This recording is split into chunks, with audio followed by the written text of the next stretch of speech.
Je refais une vidéo étant donné que je ne pensais pas que ça allait prendre.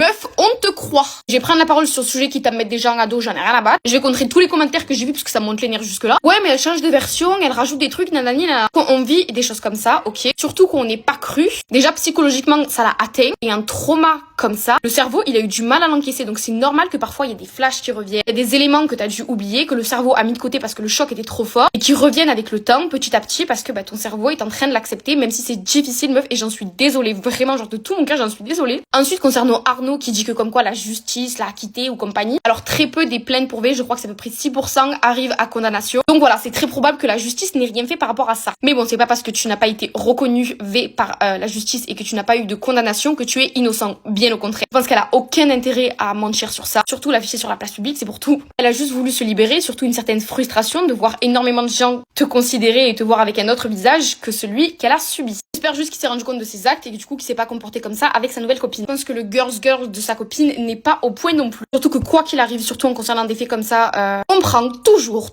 peu importe, la défense de la victime. Surtout qu'en plus, vous retournez tous votre veste au fur et à mesure et c'est exactement la même chose qui s'est passé avec Nina et Chris. Au début, ça prend la défense du mec et tout, et quand la fille démontre petit à petit la vérité et les faits sont avérés, là, il y a plus personne. Mais bon, sache que meuf, on te croit toutes, ok, peu importe, on te croit toutes. Dis-toi que t'as vraiment le soutien d'énormément de filles. Et pour finir, attends, un truc qui me monte les nerfs jusque là, mais vraiment qui m'a énervé. Je vois des commentaires en mode ouais, mais elle est partie en HP, ouais, mais elle est complètement folle, ouais, ceci, cela. Mais vous avez tarpé mal au citron, quoi. Elle n'est pas folle, elle a subi un trauma. Vivez ne serait-ce qu'un quart de ce qu'elle a vécu et je vous garantis que vos cerveaux, il va faire un pétage de plomb aussi. Bon, elle a eu la force de rester, la force de prendre la parole et de se prendre une avalanche de commentaires négatifs par rapport à ça. Non, elle est pas folle, elle a juste subi un traumatisme, elle a subi quelque chose de très grave.